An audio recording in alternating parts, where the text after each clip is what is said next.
Nesta música há 3 frases que me chamam a atenção. Eu estava condenado, mas agora pela cruz eu fui reconciliado. Algumas pessoas dizem que eu sou difícil de chorar, e porque talvez algumas pessoas acham que eu choro pelos motivos que eventualmente elas choram. Mas há 2 coisas que me fazem chorar com muita facilidade. Uma delas é quando eu vejo a miséria humana em suas múltiplas formas e vejo o quanto é possível o homem que foi criado à imagem e semelhança de Deus, infelizmente, experimentar o inferno na terra. Tem um reverb aqui, tira esse reverb, está voltando aqui todinho. Experimentar o próprio inferno na terra, por meio da doença, da dissolução e de tantas outras coisas que são tremendamente perniciosas. Ao ver a miséria, o meu coração se comove. Um outro motivo é quando eu vejo a capacidade, contraditoriamente, de superação deste homem. Nas competições, por exemplo, ou nos momentos em que as pessoas oferecem o seu melhor e superam expectativas, e fazem aquilo que pessoas comuns não conseguem, e o fazem com muito esforço, com muito sangue, suor e lágrimas. Aquilo também me emociona profundamente. Mas há uma situação que, de um modo geral, me emociona de maneira muito forte. É quando eu vejo que inimigos podem se reconciliar. 2 cenas me vêm à mente quando eu penso sobre isso. Uma delas, de alguns anos atrás, quando eu conheci a história de uma mãe que teve o seu filho assassinado, e depois daquele homem assassino ter matado o seu filho e cumprido parte da pena, recebeu liberdade condicional e voltou a morar, e os homens de valor recordam-se desse vídeo, porque ele foi exposto em alguns momentos dos encontros anteriores, e aquele homem veio morar na casa ao lado da mãe do jovem que ele havia assassinado. E aquela mulher, tomada pela graça de Deus, porque só a graça de Deus, foi capaz de não apenas perdoar aquele jovem, mas reconciliar-se com ele e ter com ele uma relação civilizada, em que em muitos aspectos acabou sendo uma relação maternal. Ela maternou o próprio assassino do seu filho. Quando a gente vê e ouve essas coisas, a gente crê na graça de Deus e no poder da reconciliação. E não há como não se emocionar diante do fato de que aquilo que é impossível ao homem, pela ação de Deus, é possível. E se há algo que é impossível ao homem fazer, é quando o homem precisa se reconciliar. A reconciliação sempre implica em nós num ato de auto-humilhação, de abrir mão dos seus direitos, de deixar de lado aquilo que seria talvez o mais justo, o mais correto do ponto de vista de ter o direito reassumido, e que por isso implica num ato de quebrantamento. Como nós somos, independentemente dos nossos temperamentos, seres da soberba, do orgulho, da autossuficiência, da prepotência, como nós tendemos a pensar muito mais nos nossos interesses, nas nossas dores e marcas, do que naquilo que nós também fazemos aos outros, e por isso somos lenientes e pacientes conosco, mas somos extremamente rigorosos com os outros, nós temos dificuldades de nos reconciliar, de estender a mão ou de oferecer a mão estendida. Portanto, quando eu vejo na palavra de Deus o que Cristo fez por nós, que nós éramos condenados, mas pela cruz nós fomos reconciliados, imediatamente os meus olhos, e eu convido que os seus também, se voltam para um texto da Sagrada Escritura que fala sobre o poder da reconciliação, e mais do que do poder da reconciliação, do ministério da reconciliação. Eu gostaria que você abrisse a palavra de Deus na 2ª carta que Paulo escreveu aos Coríntios, 2 Coríntios, onde nós iremos ler alguns versículos, particularmente daquele texto em que ele fala do poder e do ministério da reconciliação. Abra sua Bíblia, por favor, em 2 Coríntios, capítulo 5, verso 18 em diante.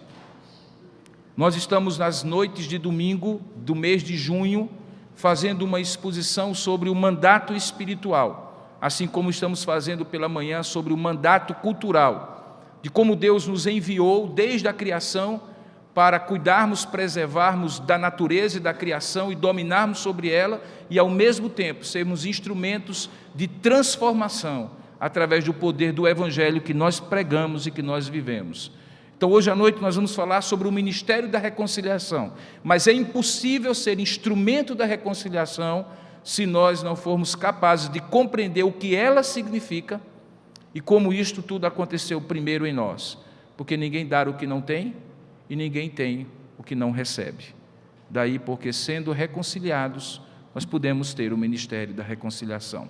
Veja o que é que diz a palavra de Deus em 2 Coríntios capítulo 5, verso 18 em diante. O apóstolo Paulo assim diz: ora, tudo provém de Deus, que nos reconciliou consigo mesmo, por meio de Cristo, e nos deu o ministério da reconciliação, a saber, que Deus estava em Cristo, reconciliando consigo o mundo, não imputando aos homens as suas transgressões, e por isso nos confiou a palavra da reconciliação. De sorte que somos embaixadores em nome de Cristo, como se Deus exortasse por nosso intermédio. Em nome de Cristo, pois, rogamos que vos reconcilieis com Deus. Aquele que não conheceu o pecado, Ele o fez pecado por nós, para que nele fôssemos feitos justiça de Deus. E nós, na qualidade de cooperadores com Ele, também vos exortamos a que não recebais em vão a graça de Deus, porque Ele diz: eu te ouvi no tempo da oportunidade e te socorri no dia da salvação. Eis agora o tempo sobremodo oportuno, eis agora o dia da salvação, não dando nós nenhum motivo de escândalo em coisa alguma, para que o nosso ministério, para que o ministério da reconciliação em nós e por nosso intermédio não seja censurado. Que Deus abençoe a sua palavra lida. Amém. Curva a sua cabeça por um instante. E eu gostaria de convidá-lo nesse momento, você que está aqui e você que está nos assistindo, a fazer uma oração simples, com suas próprias palavras, dizendo assim: Deus, fala comigo. Eu preciso ouvir a tua voz. Eu não vim aqui para ouvir a voz de um homem, para analisar o sermão de um homem, para ver virtudes ou defeitos na palavra de um homem. Eu vim aqui para ouvir a tua voz. Me ajuda a ouvir a tua voz. E para que Deus fale consigo, é preciso que outras vozes estejam caladas dentro de você. E aí eu lhe sugiro, coloque sua vida diante do Senhor nessa hora e peça: Deus, fale comigo.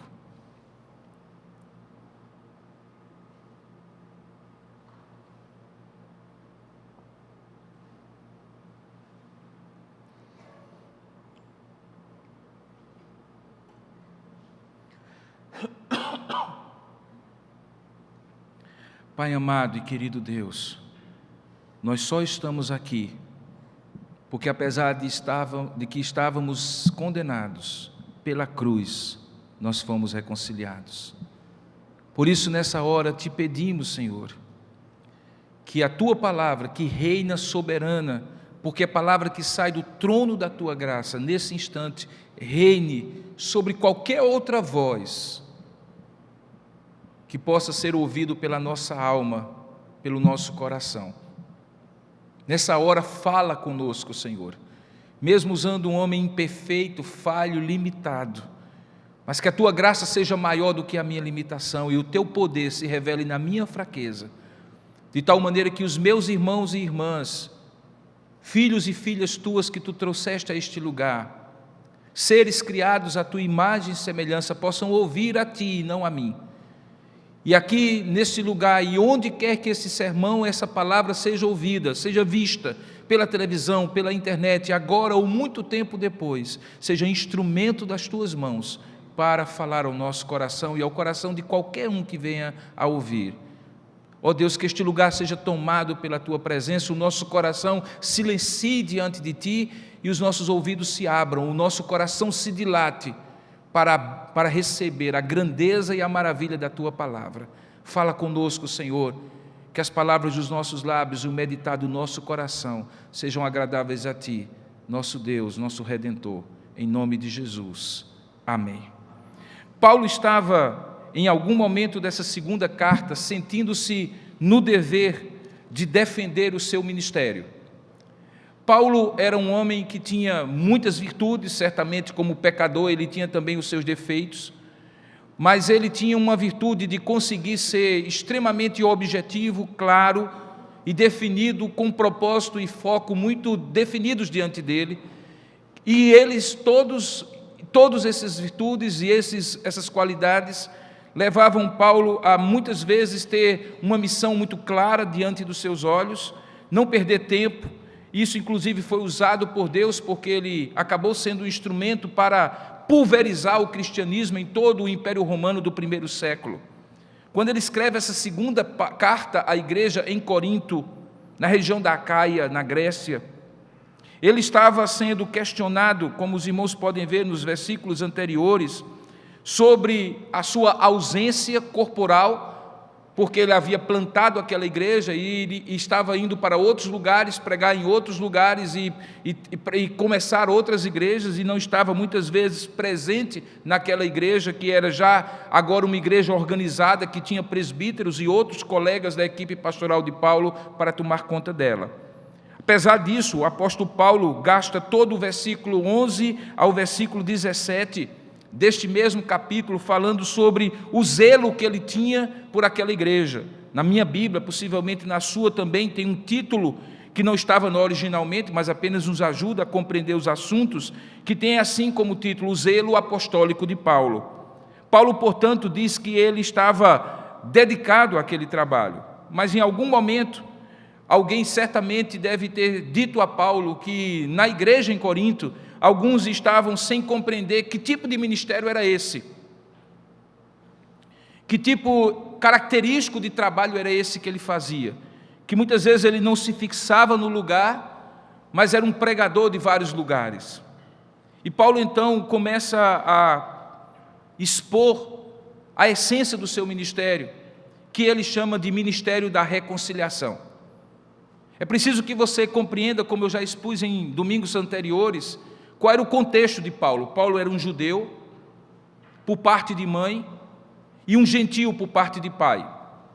Daí porque ele tinha cidadania romana, por conta do pai, mas vivia na tradição judaica, e ele mesmo disse que era fariseu dos fariseus, um homem zeloso, a ponto de, como nós vimos em Atos capítulo 9, quando ele se converte, ter a autoridade, a comissão e o mandato do Sinédrio, a Suprema Corte Religiosa, Civil e Penal de Israel, para perseguir cristãos. Ele se encontra com Cristo, essa mesma veemência, intensidade lhe é preservada, e ele agora se torna um pregador dedicado ao Evangelho. E nesse contexto, o apóstolo Paulo começa a compreender que, diferentemente de Pedro, por exemplo, o apóstolo, um dos primeiros discípulos de Jesus, que tinha caracteristicamente um ministério para judeus, para mostrar que os judeus deveriam aceitar aquele Cristo que eles mesmos tinham crucificado, porque aquele Cristo era o Messias, aquele Jesus de Nazaré era o Messias esperado. Paulo compreende que, diferentemente de Pedro, o ministério dele era para os gentios. E aquilo que ele entendia de reconciliação, basicamente era mostrar aos gentios que em Cristo Deus havia derrubado a parede de separação entre judeus e gentios, porque queria fazer uma nova aliança no sangue do Cordeiro de Deus, onde não haveria judeus nem gentios, homens ou mulheres, livres ou escravos, porque em Cristo ele seria um novo povo de Deus. Que o propósito que Deus tinha tido quando chamou Abraão e disse: sai da tua terra, da tua parentela, e vai para a terra que eu te mostrarei, e tu serás uma bênção para todas as nações, de modo que todos que te abençoarem serão abençoados, e todos que te amaldiçoarem serão amaldiçoados. Sempre foi, e não tinha mudado, um propósito para todos, e não apenas para um pequeno grupo de pessoas, de um povo escolhido. Que esse povo escolhido tinha sido escolhido e abençoado, mas para ser instrumento, para ser vaso de bênção e não apenas um objeto final da graça de Deus. Paulo então começa todo um trabalho e ele sempre focou na ideia de que os gentios tinham acesso à graça de Deus. Ele derrubou a parede de separação quando lembrou que Cristo morreu por judeus e gentios, pelos eleitos de Deus de todos os povos, tribos, línguas e nações. De modo que quando ele chama aqui de ministério de reconciliação, aquilo que ele fazia era, antes de tudo, uma reconciliação Deus-homem. A tendência nossa, quando falamos de reconciliação, é imaginarmos aquelas pessoas com quem nós precisamos resolver certas questões. Marido e mulher, pais e filhos, vizinhos, colegas de trabalho, sócios de um empreendimento. Gente que na horizontal nos magoou ou a quem nós magoamos e que precisamos nos reconciliar. Mas o Paulo deixa muito claro que essa dimensão horizontal da reconciliação, ela é direta e proporcionalmente relacionada à reconciliação primeira, que é feita de Deus para com o homem. Daí porque ele começa a sua exposição sobre o seu ministério de reconciliação e o ministério de reconciliação que todos aqueles em Corinto também deveriam ter, dizendo assim no verso 18, que você lê novamente comigo. Ele diz assim: ora, tudo provém de Deus, que nos reconciliou consigo mesmo por meio de Cristo, e por conta disso nos deu o ministério da reconciliação. Paulo então coloca as coisas nos seus devidos lugares e diz que ninguém consegue reconciliar-se com quem quer que seja, plena e completamente, se primeiro não tiver compreendido que a primeira proposta, a primeira ação, a primeira intenção, a primeira atitude de reconciliação partiu do Deus Criador, contra quem o homem havia se rebelado.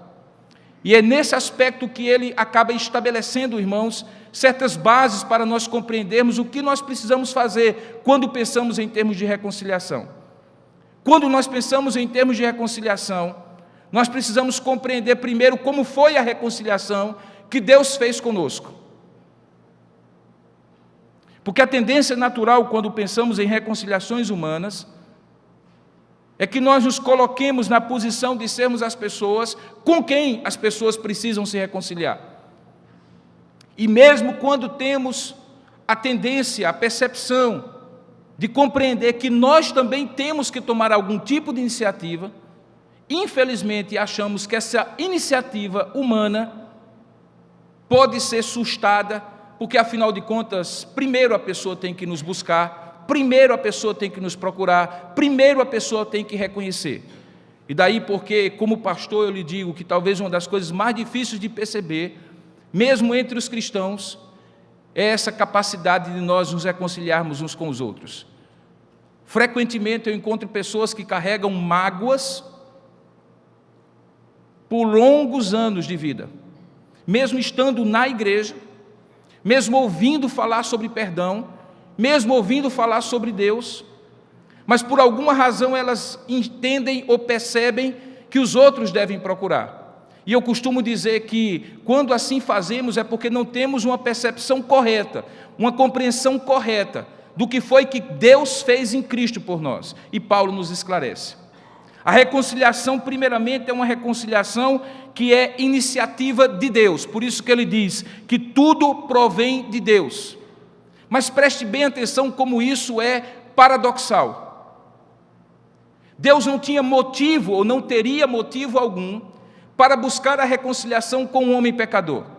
Porque diferentemente de eu e você, quando temos problema uns com os outros, não há como não chegarmos à conclusão que nem que seja com 1% de tudo que aconteceu entre duas pessoas, é possível que eu tenha participado para aquela situação de dificuldades de relacionamento ou de rompimento. Dificilmente entre duas pessoas alguém é 100% culpada e a outra 0% culpada.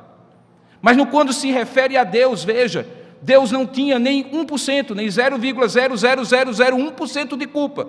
Ele criou o homem à sua imagem e semelhança. Ele fez esse homem aquilo que não fez a criatura nenhuma, colocou a sua imagem nele, lhe deu todo o universo e o direito de exercer sobre esse universo o mandato cultural de cuidar dele, de representar Deus diante das criaturas, de preservar, cuidar e dominar sobre toda a criação. Este homem prefere fazer a única coisa que Deus havia feito interdito, comer da árvore do conhecimento do bem e do mal, que era o grande teste de fidelidade, que era o grande teste de adesão, de compromisso dessa criatura feita à imagem de Deus com esse Deus. Esse homem então resolve fazer aquilo que não devia, e se torna rebelde, fugitivo de Deus, duro de coração. As coisas vão piorando. O pastor acabou de mencionar aqui como foi aquele momento entre Caim e Abel, e como Caim e Abel foram, apesar de irmãos, tornados inimigos pela inveja de Caim sobre Abel, e como apesar disso Deus lhe preveniu, tentou dissuadi-lo e mostrar que havia algo a ser feito. Mas ali a gente vê, pouco tempo depois do pecado de Adão e Eva, o pecado do seu filho contra o seu próprio irmão. Chega um ponto em Gênesis capítulo 6, que a corrupção do homem se torna tão avassaladora, tão pervasiva, tão permeante em todos os relacionamentos, que Deus resolve dizer assim: olha, eu não tenho mais como tratar com essa humanidade. Eu vou destruir toda essa humanidade pelas águas do dilúvio. E escolhe uma família e a preserva para recomeçar do zero com aquela família. Faz uma aliança com Noé. E quando a gente pensa que as coisas vão se ajeitar a partir daí, a gente vê uma progressão contínua de pecado, de modo que quando nós estamos hoje, na situação em que nós estamos, saibamos nós que mesmo que o mundo tenha evoluído do ponto de vista da tecnologia e do conhecimento, nós somos uma sociedade em degradação. E essa degradação tem a ver com uma caminhada para longe de Deus. Que motivo Deus teria, diante de todo este quadro que nós conhecemos muito bem, tanto pessoalmente como socialmente, de propor uma reconciliação? A ideia que nós temos não é que quando alguém está convicto de que errou, este deve buscar a reconciliação? Porque, afinal de contas, quem errou deve procurar consertar-se? Deus, no entanto, inverte essa lógica e o faz exclusivamente pela sua graça. Ele é o ofendido. Ele contra quem o homem pecou. Mas diz o texto que ele nos reconciliou. Ele tomou a iniciativa de nos reconciliar consigo mesmo por meio de Cristo. Ele não abriu mão da sua santidade. Ele não passou a mão na nossa cabeça e disse: vamos deixar para lá. Deus não releva o pecado. Deus pune o pecado, porque Ele é santo e justo, e Ele não pode dizer que hoje algo é certo e amanhã pode ser mais ou menos certo. Mas Ele resolve punir o pecado não naqueles que são pecadores, mas naquele que é santo, naquele que é justo, naquele que é puro, o seu próprio Filho. Daí porque essa reconciliação, que é a iniciativa de Deus, é intermediada por Cristo. O texto diz que nós somos embaixadores dessa reconciliação porque fomos objetos dessa reconciliação.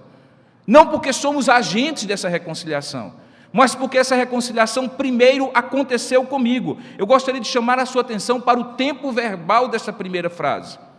Diz o texto que tudo provém de Deus, que nos reconciliou. É um passado perfeito, completo, assumido, irreversível.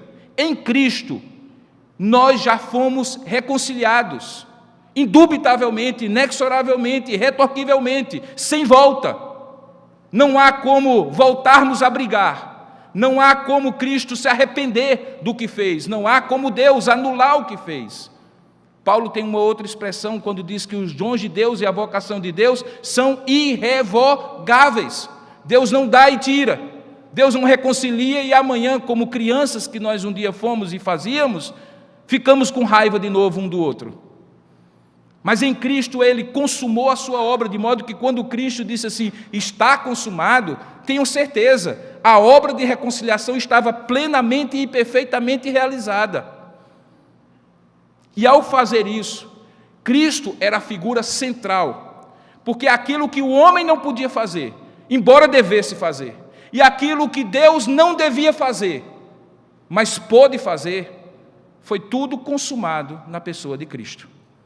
Daí porque, preste bem atenção, que no verso 19, Paulo até explica como isso aconteceu. Ele diz assim, a saber, e aí ele explica, a saber que Deus estava em Cristo. Queridos, talvez esse seja um dos versículos mais importantes para você não esquecer da Escritura Sagrada. Deus estava em Cristo, reconciliando consigo mesmo o mundo, não imputando, não cobrando, não impondo o que era devido e justo, que seria o pecado e as transgressões aos homens. Ele não o fez, antes pelo contrário, ele tomou para si esse ônus. Veja o que é que diz o verso 21.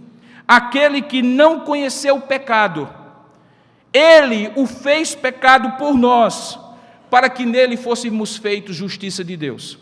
Aqui nós temos aquilo que nós chamamos de dupla justiça de Cristo. Por um lado, ele recebe aquilo que não é dele, e por outro lado, ele nos dá aquilo que nós não temos. Aquilo que não é dele era o pecado, ele toma para si. Aquilo que não era nosso e não poderia ser, a santidade, a justiça, a retidão, ele nos dá em Cristo. Ele troca de lugar e o faz isso através da substituição. O pecado que nos traz a paz estava sobre ele, pelas suas pisaduras nós fomos curados espiritualmente. Isaías capítulo 53. De modo que em Cristo nós temos a possibilidade, simbolicamente, ali naquela cruz, quando ele abre os braços, de termos de um lado o Deus Santo que não precisava reconciliar-se porque estava certo naquilo que havia feito, e um homem pecador que precisava, mas não podia, porque a sua natureza corrompida o afastava de Deus continuamente e nunca o aproximava de Deus. E quando Cristo estende os braços, simbolicamente ele está reconciliando o Deus Santo que não deixa de ser santo, e o homem pecador que não pode salvar a si mesmo, mas é reconciliado com ele, transferindo desse Deus Santo a justiça que esse homem não tinha, e trazendo para si o pecado que este homem era e tinha. E ao fazer isso, ele reconcilia, e aí nos dá a essência da reconciliação. Diferentemente, queridos, do que alguém poderia pensar, a reconciliação que Cristo faz, que Jesus faz, que Deus faz em Cristo, é uma reconciliação que não significa numa anistia. Perdão precisa ser perdoado.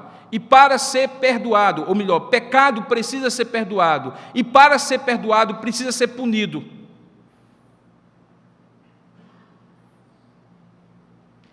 Eu não sei se nós compreendemos hoje o significado disso. Hoje o significado de perdão é assim, deixar para lá, relevar. Move on, passa para frente. Mas, na verdade, pecado precisa ser punido, porque existe uma justiça cósmica na pessoa de Deus que é santo, justo e perfeito, que não pode ser obliterada, que não pode ser esquecida. Essa justiça é imposta a Cristo. E Cristo efetivamente recebe todo o pecado. E aí, por causa disso, alguém que não tinha pecado, recebe o pecado que eu tinha.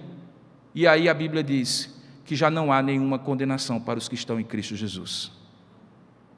Não há nenhuma condenação porque alguém foi condenado. E alguém foi condenado e o nome dele se chama Jesus o Cristo. Ele pagou os nossos pecados.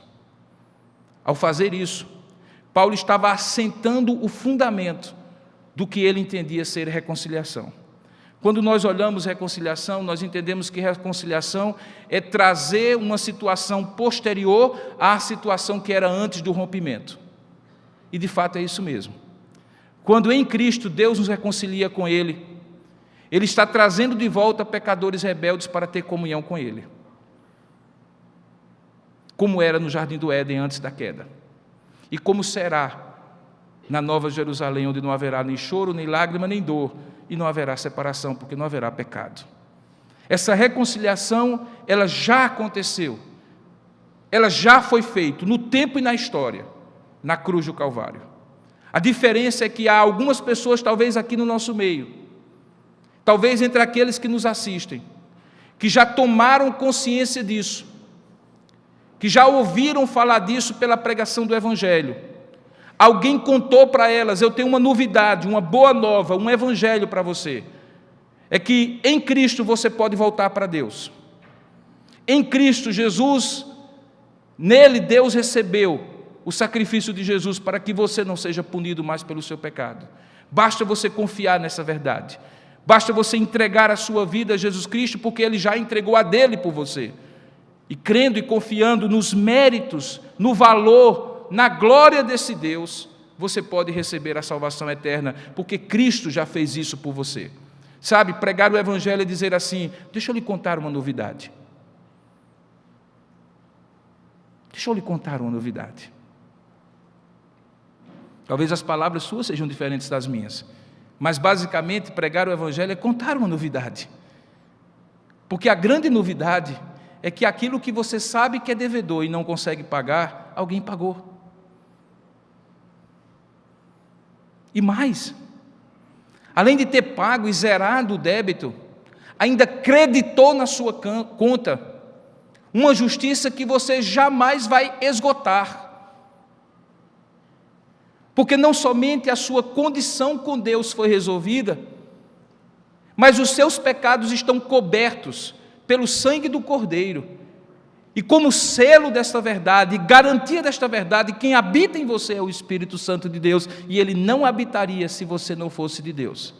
Porque o próprio apóstolo Paulo diz que aquele que é de Deus tem o Espírito Santo, portanto, aquele que não é de Deus não tem o Espírito Santo. Perceba, portanto, que esta é a grande novidade.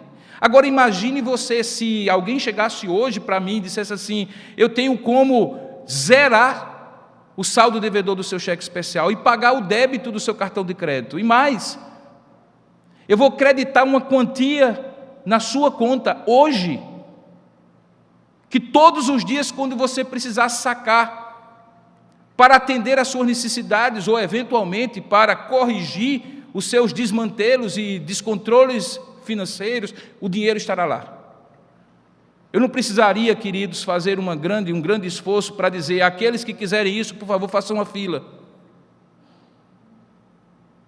Porque é muito provável que todos nós gostaríamos de ter isso. Aqueles que estão pendurados no cheque especial e aqueles que, eventualmente, por medo de estarem pendurados, gostariam de ter um crédito extra. Pois a grande novidade, queridos, é que havia um débito, este sim impagável, com juros muito mais exponenciais do que os que praticados no nosso país. E mais, sem nenhuma perspectiva de ser paga, porque de fato nós não tínhamos a moeda, o valor, a dívida era numa moeda, e nós não temos essa moeda em nossa posse. A dívida é em santidade, em justiça, em retidão, em pureza, e nós somos pecadores. É como dever em dólar e receber em reais. No entanto, alguém veio, e este Jesus veio, para justamente fazer isto por nós, que nós não poderíamos fazer por nós mesmos. Daí porque Paulo diz que o impacto desta novidade é tão profundo que ela não morre em nós, que ela não se esgota em nós. E aí ele logo diz: ora, tudo provém de Deus, que nos reconciliou consigo mesmo por meio de Cristo, e logo em seguida ele diz: e nos deu o ministério da reconciliação. E nos deu o serviço da reconciliação. A palavra ministério aqui é a palavra diaconia, serviço. Aquilo que nós fazemos é aquilo que Deus fez em Cristo por nós. Quando então eu proclamo o Evangelho, eu estou oferecendo algo para alguém que eu mesmo já recebi. E diga-se de passagem, só tem poder e condição efetiva de produzir o efeito desejado quando eu já experimentei esse Evangelho. E por isso nós não somos pregadores, nós somos testemunhas. Porque testemunha é quando eu posso dizer: funcionou comigo. Eu vi, eu senti, eu ouvi, eu sou objeto deste amor, eu conheci essa graça e, portanto, você também tem o direito, tem a possibilidade, tem a oportunidade de receber e usufruir dessa graça. O ministério de reconciliação, portanto, que nos faz Paulo e que também faz a cada um de nós instrumentos dessa reconciliação, nos leva a uma relação ainda mais privilegiada, e eu diria que proporcionalmente ao privilégio também cheia de responsabilidade. Porque se você prestar bem atenção no verso 20, o apóstolo Paulo vai adiante e diz que nós somos ou fomos tornados embaixadores em nome de Cristo. E ele já explica o que significa isso. Ele diz: é como se Deus exortasse por nosso intermédio. É como se Deus, ou como se nós fôssemos o próprio Deus, fazendo aquilo que fez na cruz. É como se Deus dissesse assim: o que você disser, eu assino embaixo. O que você fizer é o que eu acredito também. O que você fizer é aquilo que eu faria se estivesse no seu lugar. Agora, eu não sei você, agora eu compreendo melhor, quando Paulo diz que quando ele pregava o evangelho, ele fazia isso com temor e tremor. Porque se você me der uma procuração para vender um imóvel seu, ou para fazer qualquer negócio em seu nome, eu vou ter tanto cuidado para preservar os seus direitos e os seus interesses, que possivelmente em algum momento eu terei negociado aquilo que você me ofereceu, o direito e a responsabilidade de fazer, mas eu vou ligar para você e dizer assim: olha, o negócio ficou desse jeito, posso fechar? Uma mera procuração de um mero negócio. Agora imagine que Deus agora está dizendo para você, e eu quero que você preste bem atenção: o negócio que Deus lhe deu procuração para fazer não é um negócio terreno, nem material, nem financeiro. A Bíblia diz que Deus deu as chaves do reino à igreja, e que a igreja é você, junto com o restante do povo de Deus, de modo que aquilo que você fizer em nome de Deus terá sido feito nos céus, aquilo que seja feito na terra terá sido feito no céu, porque você é embaixador em Cristo Jesus. Eu não sei você, mas me dá um tremor imaginar que as portas dos céus podem ser fechadas ou abertas por um mandato que eu recebi da parte de Deus, o mandato espiritual, de proclamar o evangelho por palavras e obras, de modo que alguém pode vir a conhecer ou não, se eu for um embaixador fiel ou não ao chamado de Deus. Você já imaginou isso? Você sente um peso nas suas costas? Porque eu sinto. As pessoas estão olhando para mim. As pessoas estão prestando atenção no que eu estou dizendo. E aquilo que as pessoas estão vendo é aquilo que elas veem ser feito em nome de Deus.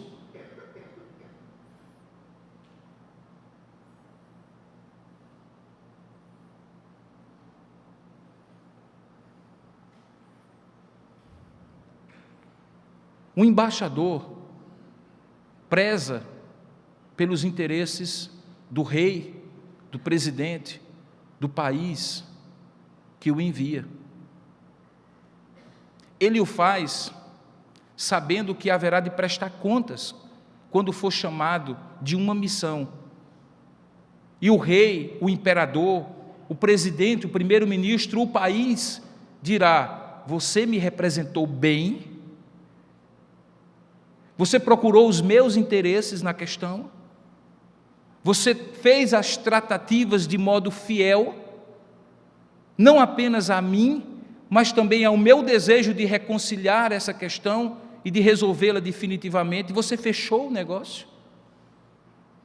E aí nós temos aquela tensão que é natural em todo negócio, em toda questão, que é o que eu quero e o que a pessoa quer. E quando se refere ao ministério de reconciliação, ainda é mais profundo, queridos. Eu não sei se eu consigo explicar aqui de maneira perfeita para você, e eu espero que o Espírito possa iluminar para você compreender. Quando nós pregamos o Evangelho, nós precisamos pregar, quando nós testemunhamos do Evangelho, com a fidelidade de sermos os próprios porta-vozes de Deus. E isso é inegociável. Eu não posso pregar o Evangelho dizendo coisas que o meu Senhor não disse, e garantindo e fazendo promessas que o meu Senhor não fez. Esse Evangelho diluído, aguado, que muitas vezes se presta aos interesses de quem está recebendo, mas não aos interesses de quem enviou, não é o Evangelho de Cristo. Paulo diz que é um Evangelho anátema, e eu digo para vocês, grande parte da desgraça, da falta de credibilidade, de testemunho, de poder de transformação que a igreja cristã tem hoje no nosso país é decorrente da diluição do Evangelho. Hoje se oferece tudo em nome de Cristo, inclusive aquilo que Ele jamais ofereceu. Se faz qualquer negócio em nome de Cristo, inclusive aqueles que Ele não nos autorizou a fazer. colocando na boca de Cristo aquilo que nunca saiu da sua boca. Se fosse no Antigo Testamento, muitos seriam apedrejados. Porque um profeta que dissesse assim, assim diz o Senhor, sem o Senhor ter dito, era apedrejado, porque estava blasfemando contra Deus. E não é à toa, queridos irmãos, que eu vejo o juízo de Deus sobre muitos que têm se levantado como supostos representantes da igreja cristã no Brasil hoje, que ao invés de estarem reconciliando o mundo com Cristo, estão afastando Cristo e o mundo com um evangelho que não tem absolutamente nada a ver com Jesus Cristo. Infelizmente, hoje, nós somos colocados como escárnio diante do mundo, muitas vezes completamente descredibilizados, rejeitados, e o mundo tem uma aversão profunda, além daquela que normalmente tem com as coisas de Deus, porque infelizmente um outro evangelho está sendo pregado. Mas por outro lado, querido, quando se prega o evangelho e se atém à fidelidade a Deus, à fiel exposição daquilo que Deus disse, é preciso também ter a sensibilidade com a necessidade do outro. Porque, afinal de contas, nós estamos para reconciliar. É preciso, portanto, que as barreiras que nós levantemos não sejam maiores do que aquelas barreiras que naturalmente já existem. É preciso que eu tenha a capacidade de pular sobre elas, colocar alguém sobre as minhas costas e pular de volta, como Cristo fez, que nas suas pisaduras, nas suas costas, é que nós fomos reconciliados com Deus. Quando eu falo disso, eu falo, queridos, daquela sensibilidade que nós precisamos ter para com as pessoas que naturalmente, por conta da cegueira espiritual, do afastamento de Deus, têm dificuldades, como você tinha. Eu falei isso já alguns domingos atrás. É só lembrar como para você muitas dessas coisas que eu estou falando agora não têm a mínima ou não tinham o mínimo sentido.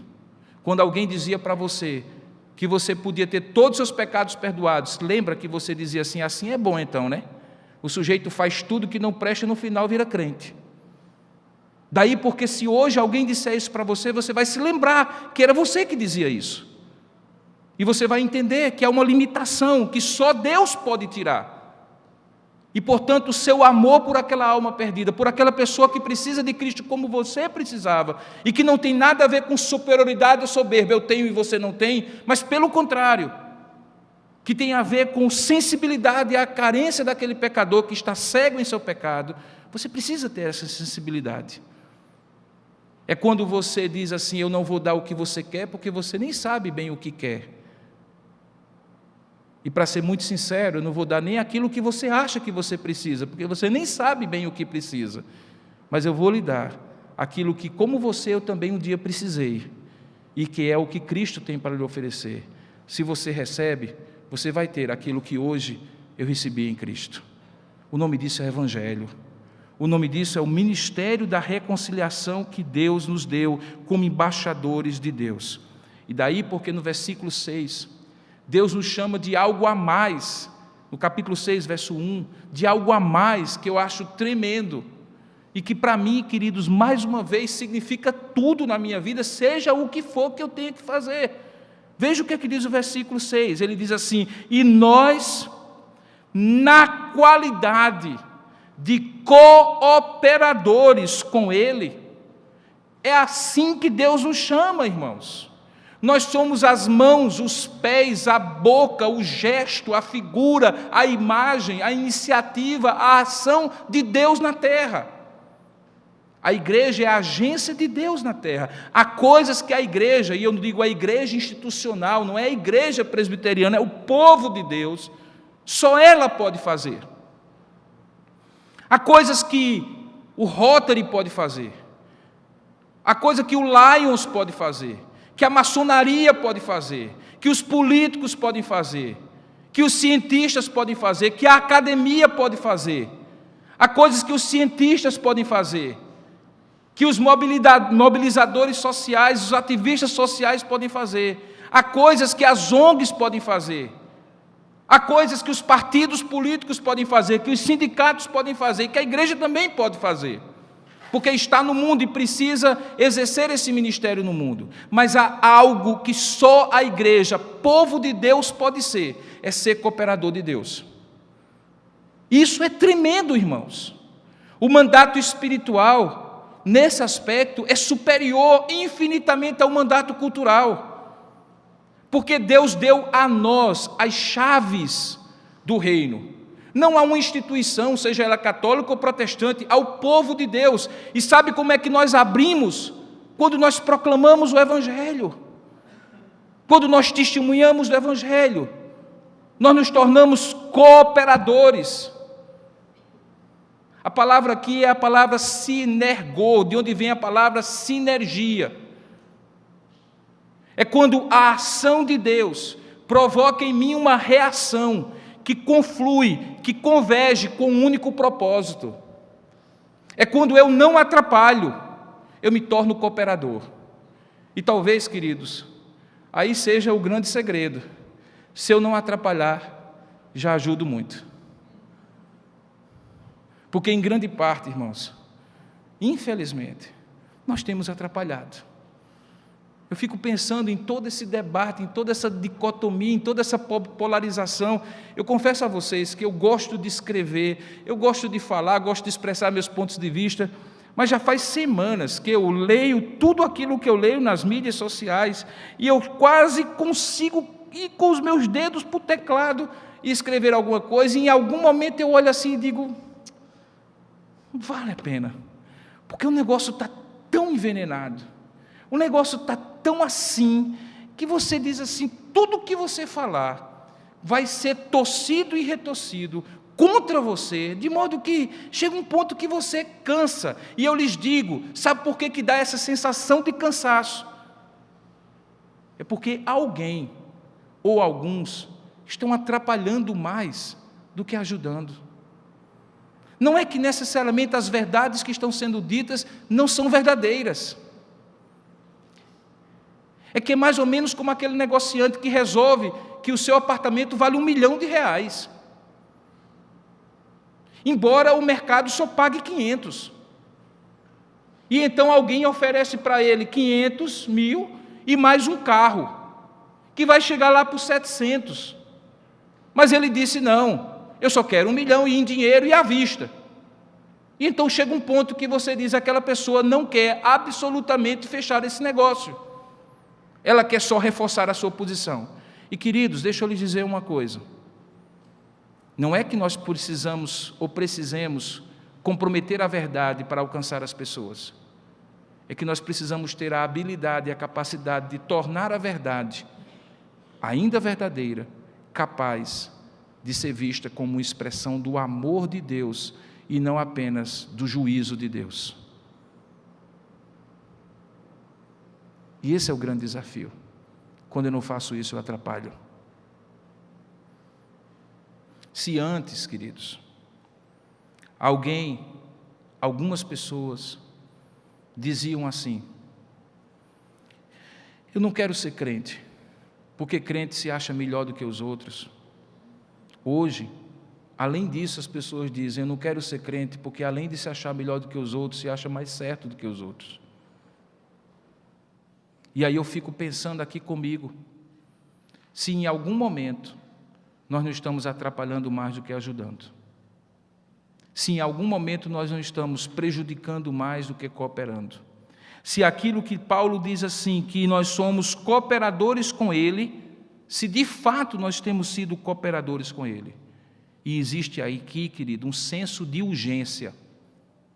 O senso de urgência está aqui claro, que diz assim, e agora, eis aí o tempo sobremodo oportuno, eis aí o dia da salvação.